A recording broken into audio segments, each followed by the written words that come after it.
Aleykümselam və rahmetullahi və barakatuhu. Deməli, sənə belə tələssük olaraq deyim, qardaşım, ümumiyyətlə qadının əzən və iqamə vermək məsələsi bu müasir ixtilaflı məsələlərdən deyil. Yəni, müasir alimlərin rəylərindən ibarət deyil. Bu qədimi ixtilafdır. Ümumiyyətlə, 4 məzhəbin arasında olan ixtilafdır bu. Ümumiyyətlə, belə sənə qısa olaraq deyim, ümumiyyətlə fəqihləri götürsən, 4 məzhəbin əksər alimləri, hətta deyim ki, %95-i icma eləyiblər ki, %95-i ki, qadın nə əzən vermir, nə iqamə vermir. 4 məzhəbin 4-ündə də. Və xüsusən də Hənəfi məzhəbində hamısı deyir ki, qadına nə əzən verilmir, nə iqamə və Həmbəli məzhəbində də etibarlı bu rəydir. Qaldı Malikilərdə də, Şafiilərdə də az bir alimlər deyir ki, qadın əzən və iqamə verər, lakin onlar da deyir ki, səsini qaldırmamaq şərti ilə.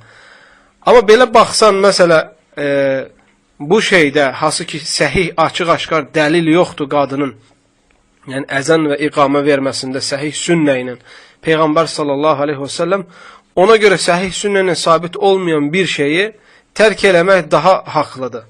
Yəni, hətta insan təhlükəyə düşməsin deyə.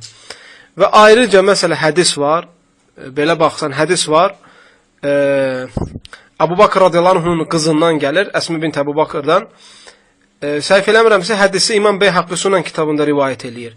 Orada gətirir ki, qadınlara, yəni Peyğəmbər sallallahu dövründə qadınlar namaz qılarlardı, nə əzan verməlilərdi, nə iqamə verməzlərdi, nə cüməyə getməzlərdi.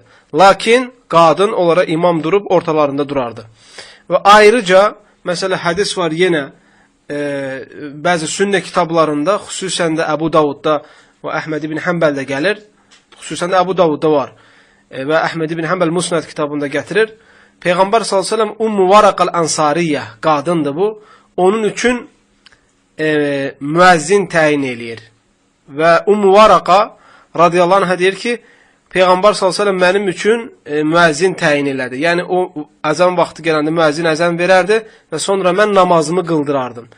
Elm əhli deyir ki, əgər qadın əzən versəydi, Peyğəmbər s.ə.v ona əzən verən təşkil eləyərdi, eləməzdi. Ona görə o əzəni verirdi və sonra onun özü namazı qılırdı. Və həmçinin Ayşə radiyallahu anhədən də gəlir. Ayşə radiyallahu anhədən də rivayət var, yenə Sünən-ül Beyhaqqidə gəlir. Deyir, biz Peyğəmbər s.ə.v dövründə iqaməsiz namaz qılardıq. İqaməsiz namaz qılardıq. Abdullah ibn Omardan gəlir ki, qadınlara əzən və iqamə yoxdur.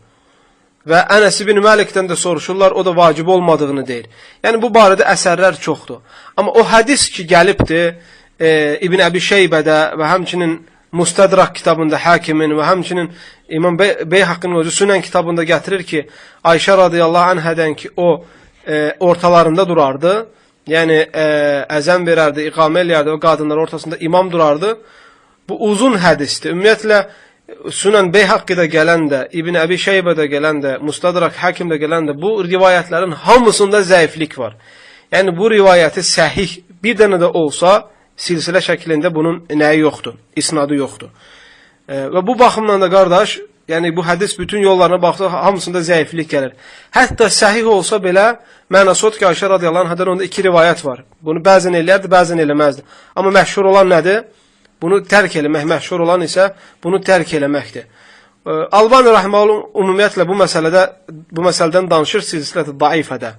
Və bu məsələdə Şəvkani, İmam Şəvkani sözünü götürür. Yəni, İmam Şəvkani təqlid eləyir.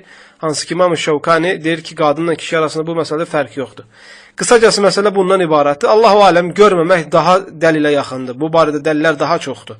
Və bunun əsas səbəbi də budur, Allahu aləm. İxlasla.com saytı tərəfindən təqdim olundu.